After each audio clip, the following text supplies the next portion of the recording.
I'm glad this asteroid was so rich in minerals, and even has magma in its core.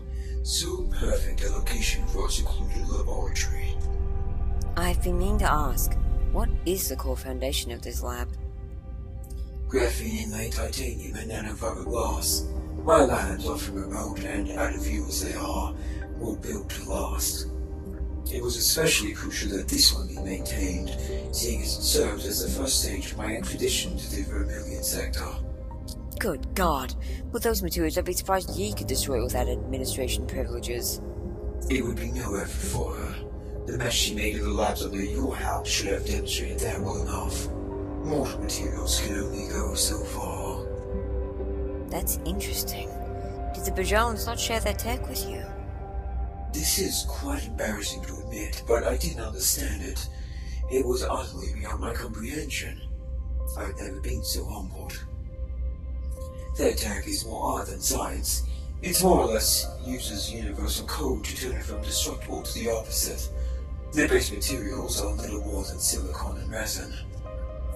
It's physically impossible to make something indestructible unless you redefine the rules. That is precisely what their tech does.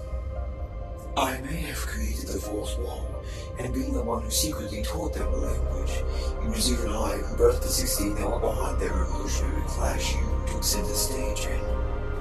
But they quickly outpaced me. The origin of life, the monkeys, are exceptionally good at gaming the system.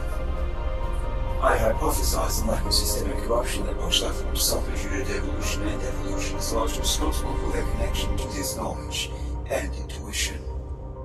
Wait, are you saying you aren't the smartest person in the universe? Surely my way of handling your interference shows that. I like science and I'm handy with experimenting with it to make new discoveries, but I'm leagues behind some others. There is always someone more talented than you out there. It's a lesson I've carried with me. I left my ego in Galaxia. You'd probably never be able to accept it as I stand personally, as your primary aspiration regards to science. But you've surpassed me already. Come now, how would that even be possible?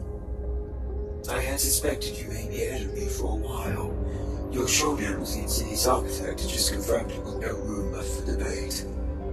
I wish I could see it. You've done so much and built so many things. I also have 500 years on you. On top of that, I'm also cheating a little thanks to the second mind I'm hosting. Your feats are no laughing matter either. How many 8-year-olds do you know who can contain an ancient agent of destruction, or utilize the world-beat deserters of a 30-year war to help deal with said being? Your self-doubt is a good trait as it keeps one humble, but it also limits your ability to see just how incredible your own abilities are. When I was 34, the equivalent of 8 Galaxian years to yours, I had only just learned how to make a test ship explode.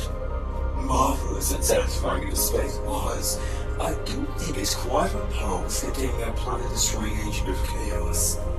Okay, this is unfair. You know every detail of my childhood, but I don't know jack about your life in Galaxia.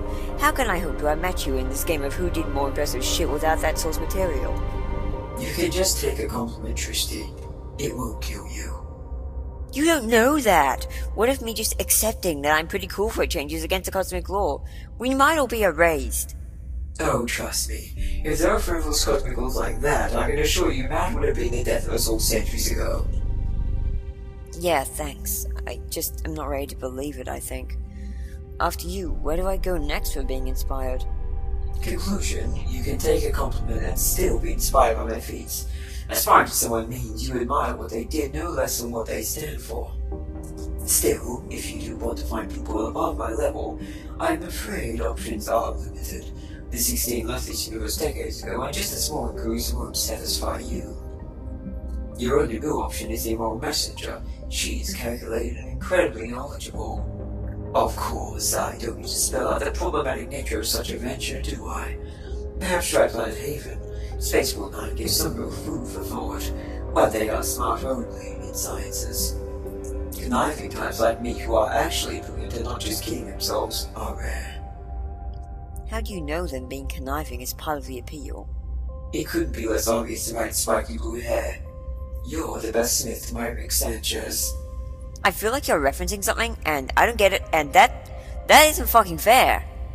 Well, think about the general aspirations you have. Much as you hold a grudge against her for her interesting episode, you do admire Fayori, who is in all extents of the word, a conniving sadist. Madeline, another friend of yours with a conniving personality, albeit more lighthearted. Don't get me started on that Nasha or the Enma. I guess I can't deny it. Just a regular scientist seems dry to me. You like surprises, and can I could touch out those for days. Speaking of, what is red and screechy? It sounds like if you hit a bat with a croquet mallet. Alright, look, I'm gonna need you to stop. You're supposed to be the science dude, not the psychological equivalent of Sherlock fucking Holmes.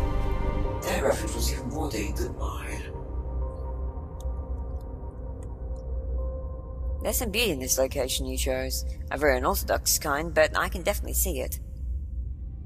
Well, good as that is to hear, it's not like I chose the location for its vista.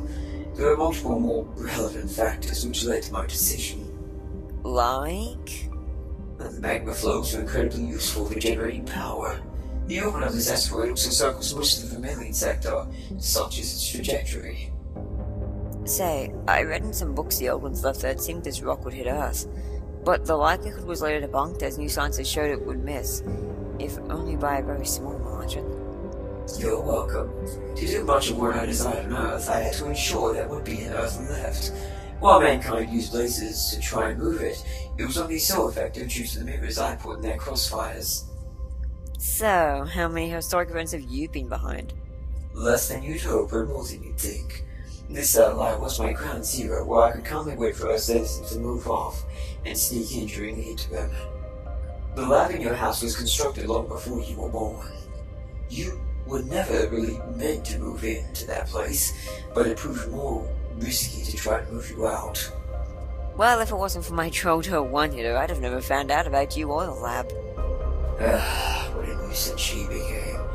Though, despite my perceived animosity, I do somewhat miss her company.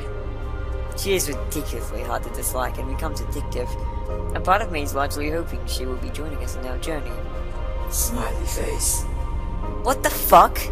That's my way of letting you know I don't care to spoil it for you. Will it age poorly? Yes. Am I running low on material? Also, yes. You're certainly unpredictable sometimes. I blame the red fruit bat.